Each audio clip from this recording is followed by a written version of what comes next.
నా చిన్నప్పుడు మా అమ్మ చెప్తుంటే విన్నాను ఎవరా అన్నారు. నిజం ఎప్పుడూ చేదుగానే ఉంటుంది, అది ఒక్కొక్కసారి ప్రాణాలు తీసే కత్తిలా కూడా మారుతుంది అని. ఇన్ని రోజులు ఈ కేసులో అంతుచిక్కని ప్రశ్నగా, ఒక మిస్టరీగా మిగిలిపోయిన మురారి అసలు తల్లి ఎవరు అన్న ప్రశ్నకు సమాధానం దొరకబోతుంది.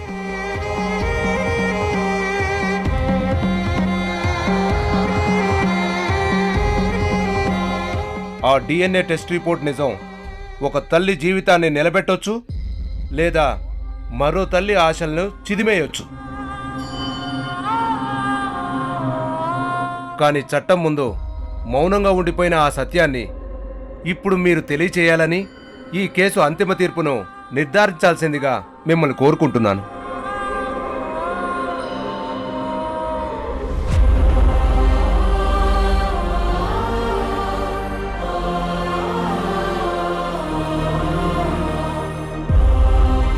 ఇరుపక్షాల లాయర్ల వాదనలు విన్నాక ఈ ఇద్దరు తల్లుల కన్నిటి వెనుక ఉన్న ఆవేదనను, ఆ ఆవేదన వెనుక దాగి ఉన్న సత్యాన్ని విశ్లేషించాల్సిన బాధ్యత ఈ ధర్మపీఠానికి ఉంది.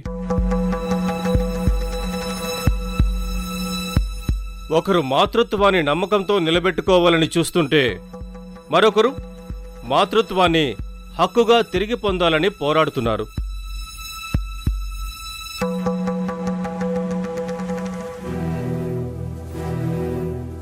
అయితే ఈ కేసులో మనుషుల భావోద్వేగాల కంటే సైన్స్ అందించిన సాక్ష్యమే అత్యంత కీలకమైనది. అసలు మురారి తల్లి ఎవరు? ఆ బిడ్డ ఎవరి ఒడిలోకి వెళ్ళడానికి అర్హుడు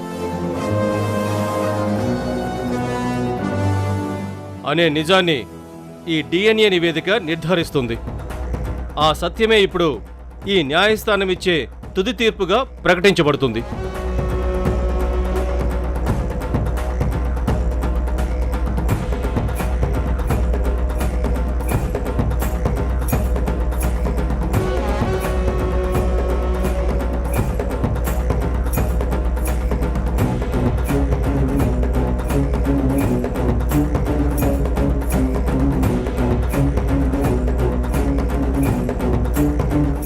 యువర్ హానర్, నేను చివరిసారిగా ఒకసారి మాట్లాడాలనుకుంటున్నాను. నాకు పర్మిషన్ ఇస్తారా?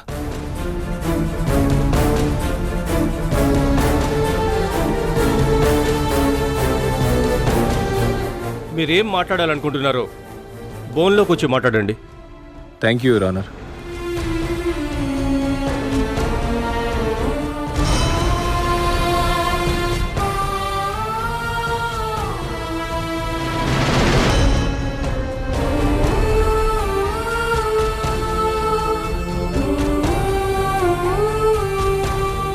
చూడండి ప్రభు గారు, కోర్టు తీర్పిస్తుండగా మీరు ఏదో మాట్లాడాలి అన్నారు. మీరు దేని గురించి మాట్లాడాలనుకున్నారు? సమయం వృధా చేయకుండా చెప్పండి. యువర్ ఆనర్, మురారి ఎవరి కొడుకనే నిజాన్ని బయటపెట్టే సాక్ష్యంగా మీ చేతిలో ఉన్న ఆ DNA రిపోర్ట్స్ ఒక పవిత్రమైన కాగితం కాదు, అదొక కుట్రపూరితమైన పునాది.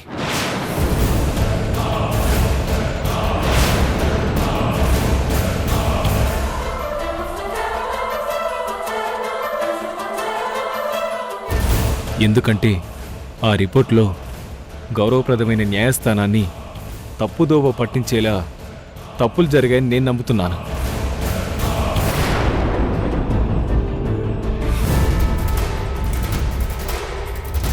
అవును యువర్ ఆనర్, ఆ తప్పు చేసింది ఎవరో కాదు,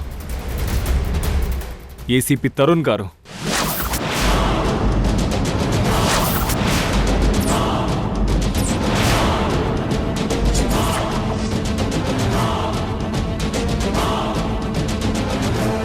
పోలీస్ అనే అహంకారంతో, తనకున్న పలుకుబడితో, అధికారంతో DNA శాంపిల్స్ని డాంపరింగ్ చేశాడు.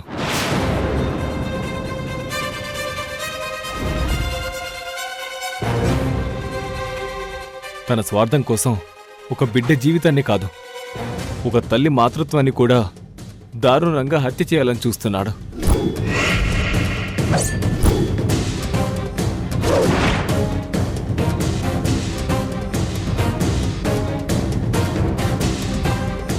కావాలంటే ఆ శాంపిల్స్ని మళ్ళీ పరీక్షించండి.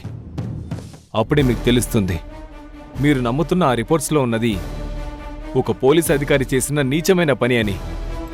అబద్ధం యువర్ ఆనర్. అతను చెప్తుందంతా పూర్తిగా అబద్ధం. ప్రభు కావాలనే అలా మాట్లాడుతున్నాడు.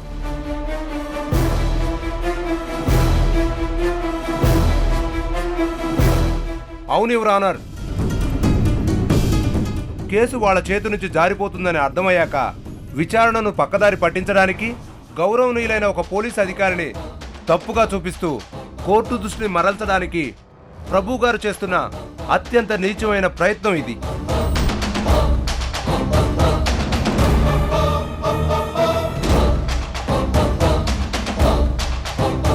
సాక్ష్యాలు మీ మెడకు ఉచ్చుగా బిగిస్తుంటే ఆ ఉచ్చు నుంచి తప్పించుకోవడానికి నిజాన్ని ఎదుర్కోలేక ఒక పోలీస్ అధికారి వ్యక్తిత్వాన్ని లక్ష్యంగా చేసుకొని మీరు ఆడుతున్న ఈ విషపూరితమైన ఆటను న్యాయస్థానం ఒప్పుకోదు ప్రభుగారు.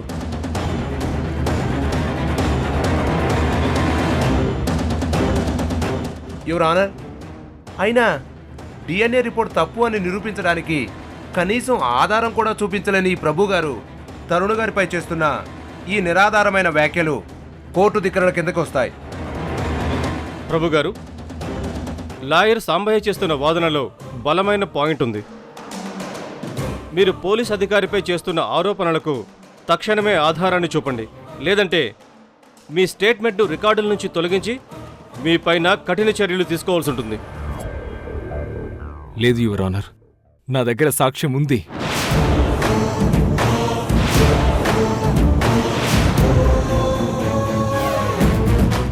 మీ దగ్గరున్న సాక్ష్యం ఏంటో చూపించండి. ఏసీపీ తరుణ్ గారు డిఎన్ఏ టెస్ట్ రిజల్ట్స్ వచ్చిన హాస్పిటల్కి వెళ్ళి అక్కడి సాక్ష్యాలు తారుమారు చేసినట్టుగా ఆ హాస్పిటల్లో వర్క్ చేసే ఒక టెక్నీషియన్ తన మనసును చంపుకోలేక నాకు ఫోన్ చేసి ఈ భయంకరమైన నిజం చెప్పారు.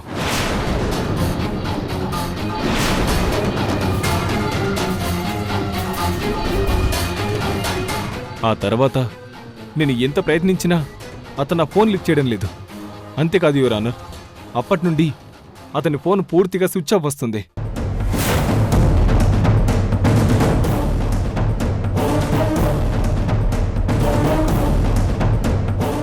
యువర్ ఆనర్, నాకు తెలిసి ఆ ఇన్ఫర్మేషన్ తెలిసిన వ్యక్తి గురించి తరుణ్ గారికి తెలుసు. అతను సాక్ష్యం చెప్పకుండా భయపెట్టేలా చేశాడేమోనని నా అనుమానం.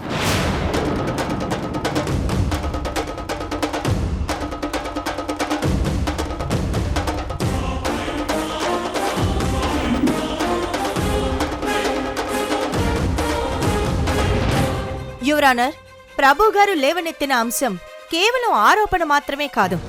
ఇది ఒక వ్యవస్థ యొక్క విశ్వసనీయతకు సంబంధించిన ప్రశ్న.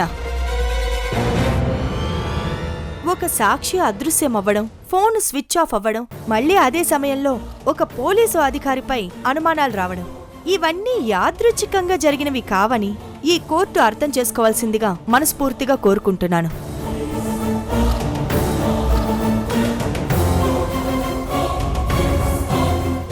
ఇక్కడ ఇద్దరు తల్లుల మనోవేదన ఉంది యువర్ ఆనర్. ఒకరు తన మాతృత్వపు తపస్సుకు ఫలితం కావాలని కోరుకుంటుంటే, మరొకరు తన కడుపు కోతకు న్యాయం జరగాలని పోరాడుతున్నారు. ఈ ఇద్దరి తల్లుల గుండె చప్పుడుకు చట్టమిచ్చే తీర్పు అద్దం పట్టాలి కాని వాళ్ళ మనసుల్ని ముక్కలు చేయకూడదు.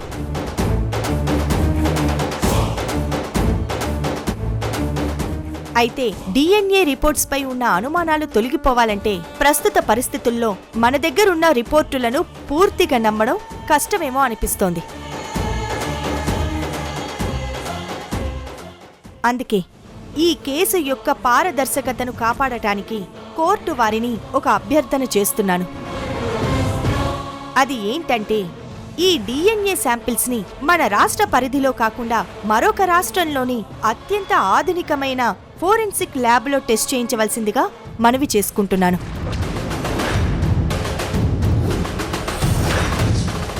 అది ఇక్కడి రాజకీయ ఒత్తిళ్లకు, పోలీసుల పలుకుబడికి అతీతంగా ఉండాలి.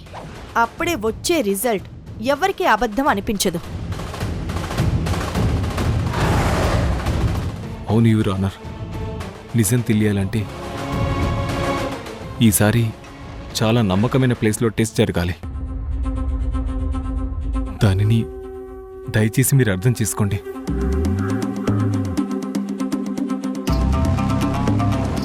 ఈ కేసులో వెల్లడైన అంశాలు, ప్రభు చేస్తున్న తీవ్రమైన ఆరోపణలు మరియు లాయర్ సుహాసిని గారు కోరిన విన్నపాన్ని ఈ న్యాయస్థానం పరిగణలోకి తీసుకుంది.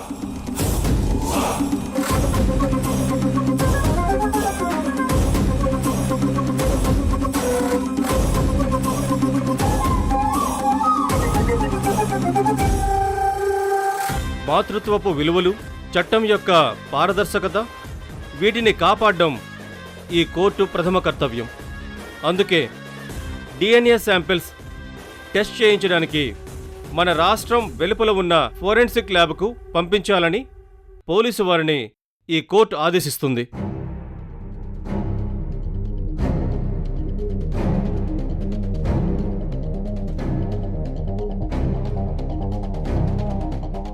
అంతేకాదు, శాంపిల్స్ రవాణా, పరీక్షా విధానం అన్నీ స్వతంత్ర అధికారుల పర్యవేక్షణలో అత్యంత పగడ్బందీగా జరగాలని పోలీసు వారిని ఆదేశిస్తున్నాను.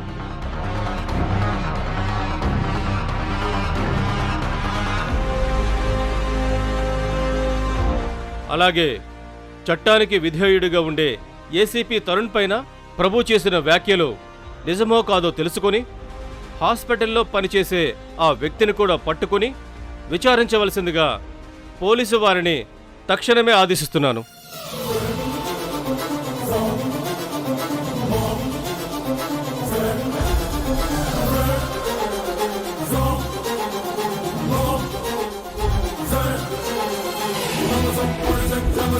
తదుపరి విచారణకు ఈ కేసును వాయిదా వేస్తున్నాను. Thank you your honour.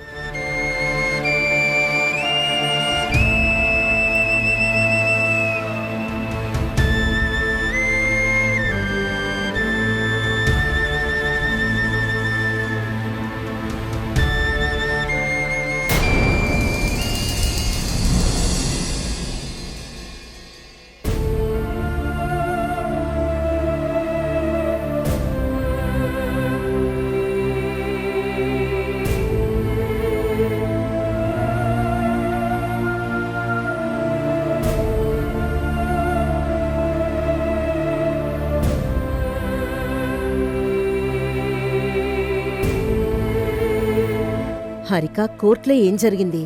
Murari ఇంటి వారసుడని నిజం డిఎన్ఏ టెస్ట్ ద్వారా బయటపడిందా? న్యాయస్థానం మురారి మీ బిడ్డ అని తీర్పునిచ్చిందా?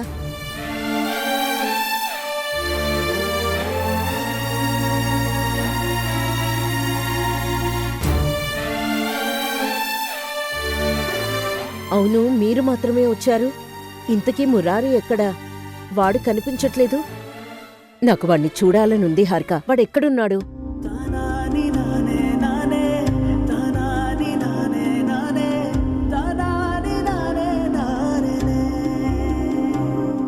ఏమైంది హారిక? ఎందుకిలా మౌనంగా ఉన్నారు? అసలు కోర్టులో ఏం జరిగింది? అత్తయ్య, మురారి ఈరోజు మన ఇంటికొస్తాడని, వాడి నవ్వులు చూసి మన ఇల్లు కలకల్లాడుతుందని నేను ఎంతో ఆశపడి కోర్టు తీర్పు కోసం ఎదురు చూశాను. కాని అది జరగలేదత్తయ్య.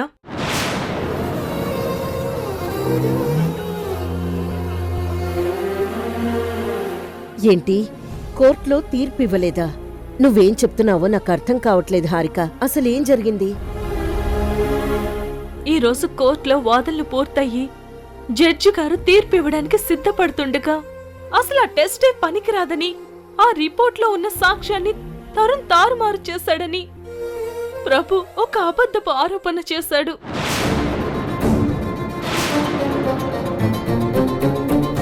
తన పోలీస్ పలుకుబడిని అడ్డుపెట్టుకుని రిపోర్ట్స్ మార్చి కోర్టునే మోసం చేశాడని తరుణ్ పై దారుణమైన నింద వేశాడు.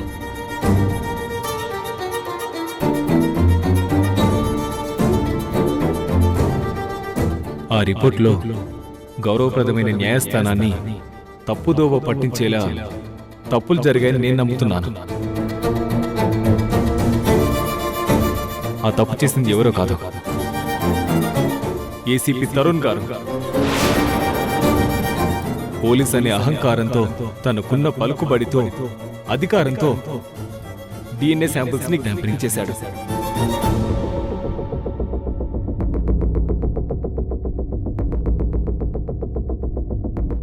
దాంతో ఆ రిపోర్ట్ చెల్లదని జడ్జి గారు మళ్ళీ కొత్తగా డిఎన్ఏ టెస్ట్ చేయాలని ఆదేశించారు.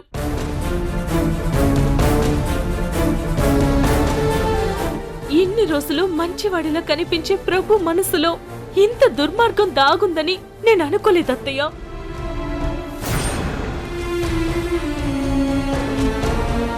అప్పటి వరకు మౌనంగా ఉన్న అతను కావాలని తరుణ్ పైన నింద వేసి కేసుని ఇంకా క్లిష్టం చేయాలని చూస్తున్నాడు. మంచివాళ్ల కనిపించే ప్రభు ఇంతటి దారుణానికి ఎలా ఒడిగట్టగలిగాడు? మంచితనం ముసుగులో ఇంతటి విషయాన్ని ఎలా దాచుకోగలిగాడు?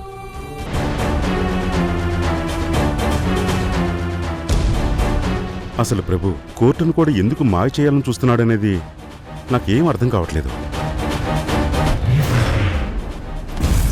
మురారి నా కొడుకనే నిజం ఎక్కడ బయటపడుతుందో అనే భయంతో కావాలనే ఇదంతా చేశాడు మావయ్య.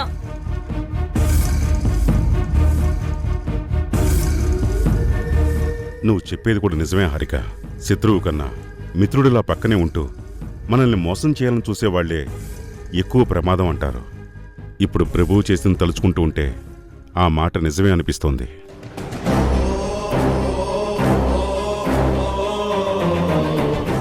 రే తరుణ్,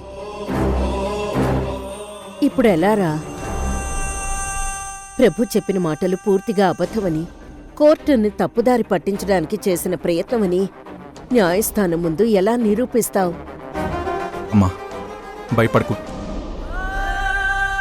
ముందు అధర్మం గెలిచినట్టు కనిపిస్తుంది, కానీ చివరికి గెలిచేది మాత్రం ధర్మమే. ధర్మం మన వైపు ఉంది కాబట్టి మనమే గెలుస్తామమ్మా.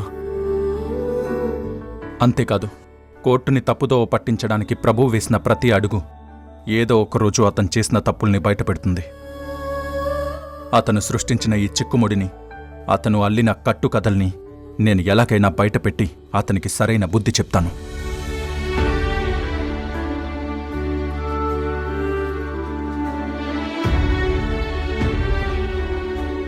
ప్రభు, కళ్ల ముందు స్నేహితుల్లా నటిస్తూ ఇలా నమ్మక ద్రోహం చేస్తావనుకోలేదు.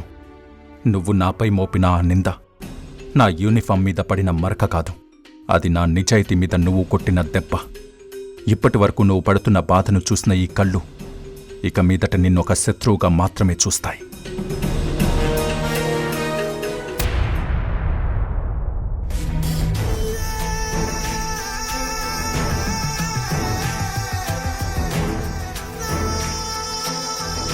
పోలీస్ అనే అహంకారంతో తనకున్న పలుకుబడితో అధికారంతో డిఎన్ఏ శాంపిల్స్ ని ట్యాంపరింగ్ చేశాడు. నన్ను క్షమించు తరుణ్. నా భార్య ఆయుష్ మరికొన్ని రోజులు పెంచుకోవడం కోసం ఈరోజు నీ మీద శాంపిల్ ట్యాంపరింగ్ చేశావంటూ నింద వేయాల్సి వచ్చింది. మురారి నీ కన్న కొడుకుని తెలిసాక కూడా నా భార్య పరిస్థితిని అర్థం చేసుకుని నువ్వు నీ బిడ్డను త్యాగం చేశావు. హారిక గారిని మభ్య పెడుతూ నువ్వు నరకం అనుభవిస్తున్నావు. నా కోసం, మా కుటుంబం కోసం ఎన్నో చేస్తున్నావు. అలాంటి నీ మీద నింద వేసిన పాపానికి నన్ను ఆ భగవంతుడు కూడా క్షమించలేడు. కానీ నువ్వు అర్థం చేసుకుంటావని, నన్ను క్షమిస్తావని నాకు తెలుసు తరుణ్.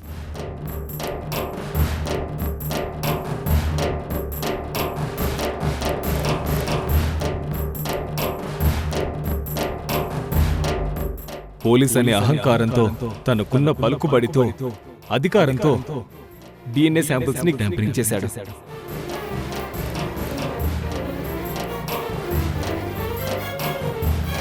నీ పరిస్థితిని నేను అర్థం చేసుకోగలను ప్రభు. నువ్వు నీ భార్యను ఇంకొన్ని రోజులు బతికించుకోవడం కోసం ఇలా చేశావని కూడా నాకు తెలుసు. నువ్వు వేసిన నింద వలన ఆ క్షణంలో బాధగా అనిపించినా దాని వలన సునంద గారు జీవితం ఇంకొన్నాళ్ళు పెరిగినందుకు నాకు సంతోషంగానే ఉంది. ఒక పోలీస్ ఆఫీసర్గా ఎన్నో కేసులు చూసిన నేను ఇంత క్రిటికల్ కేసు ఎప్పుడూ చూడలేదు. ఒక తల్లి కడుపు కోతను పోగొట్టుకోవడానికి, న్యాయాన్ని బతికించడానికి మరో తల్లిని చంపుకోవాల్సి వస్తుంది. ఇలాంటి కష్టం పక్కవాళ్ళకు కూడా రాకూడదు. ఈ కష్టం నుంచి నువ్వే అందరినీ బయటపడేయాలి భగవంతుడా.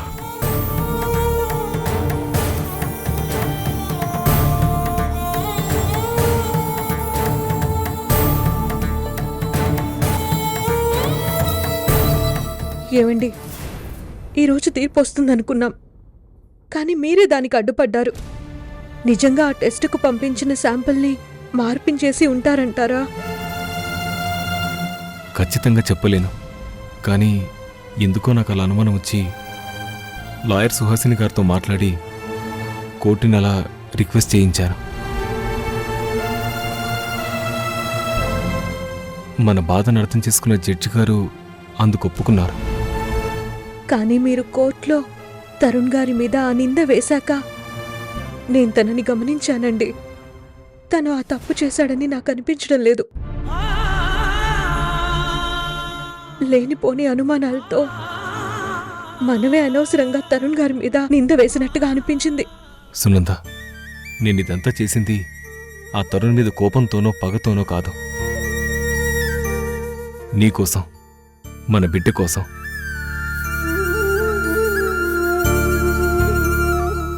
ఈ కేసులో మనం గెలుస్తాం కదా తరుణ్. వాడు శాశ్వతంగా మన ఇంటికి వచ్చేస్తాడుగా. చెప్పు తరుణ్. ఖచ్చితంగా గెలుస్తాం హారిక.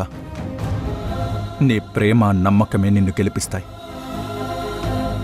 రేపు డిఎన్ఏ రిపోర్ట్స్లో మురారి తన బిడ్డ కాదని తెలిసాక సునంద నిజంతో కుప్పకూలిపోతుంది.